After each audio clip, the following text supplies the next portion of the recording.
నిజామాబాద్ ప్రభుత్వ మెడికల్ కాలేజీలో ర్యాగింగ్ కలకలం రేగింది. ఎంబీబీఎస్ 4వ సంవత్సరం చదువుతున్న ఓ విద్యార్థిపై 10 మంది సీనియర్ హౌస్ సర్జన్స్ ర్యాగింగ్ పేరుతో దాడి చేశారు. హాస్టల్ గదిలో నిర్బంధించి విచక్షణ రహితంగా కొట్టారు. హాజరు విషయంలో మాట్లాడదామని పిలిచి ఈ దాడి చేశారని బాధితుడు ఆరోపించాడు. దాడికి పాల్పడ్డ సీనియర్ హౌస్ సర్జన్ పై చర్యలు తీసుకోవాలని జూనియర్ మెడికోలు డిమాండ్ చేస్తున్నారు.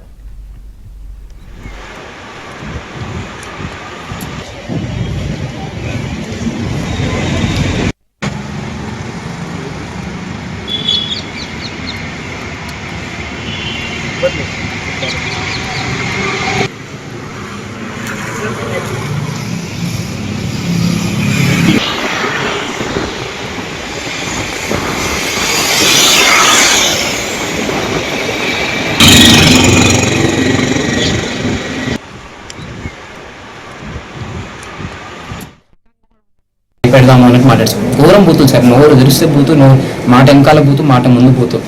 సరే ఇప్పుడు ఏం చేద్దాం, మా ఈగో సాటిస్ఫై కావాలని చెప్పి వాళ్ళు ర్యాగింగ్ చేసి స్టార్ట్ చేశారు సార్. ఎయిర్ చైర్ వేయించారు. నేను చెప్పిన సార్ అప్పటికే నాకు జాండీస్, నాకు 3 days నుంచి జాండీస్ ఉంది సార్. రిపోర్ట్ చూపించిన, అయినా కూడా వదలలేదు సార్. ర్యాగింగ్ చేశారు, ఎయిర్ చైర్ వేయించారు, జిఎంసీ సెల్యూట్ అన్నారు, బయోడేటా చెప్పన్నారు సార్. 15 సార్లు, 15 నుంచి 20 సార్లు సార్ బయోడేటా తప్పు చెప్పినావు మళ్ళీ చెప్పరా అని 15 నుంచి 20 సార్లు నిలబెట్టిన చూడనే చెప్పారు సార్. అయినా లాస్ట్కి మా ఈగోని సాటిస్ఫై కాలేవని చెప్పేసి ఎల్ఎఫ్టీ రిపోర్ట్, నాది టెస్ట్ రిపోర్ట్, జాండీస్ రిపోర్ట్లు చూపించమన్నారు సార్. రిపోర్ట్లు చూపించినాం. రిపోర్ట్లు చూపించిన తర్వాత మళ్ళీ నాకు తిరిగి ఫోన్ ఇవ్వకుండా నా వాట్సాప్ ఓపెన్ చేసి నా పర్సనల్ చాట్లు, నేను మా అన్న మాట్లాడుకున్న చాట్లు ఏవేవో సార్ నా ఫోన్ ఓపెన్ చేసుకొని వాళ్ళ ఇష్టం ఉన్న చాట్లు చదవడాలు అన్నీ చేశారు సార్.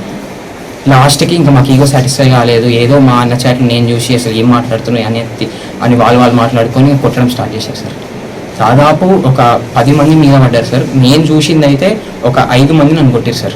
ఫస్ట్ కొట్టింది సాయిరాం పవన్ సార్ 20 బ్యాచ్, ఇంకొకటి వచ్చేసి శ్రవణ్ సారు, అభినవ్ పెద్ది సారు, సాత్విక్ హృదయపాల్ గొంతు తీసుకుంటారు ఇప్పటికీ.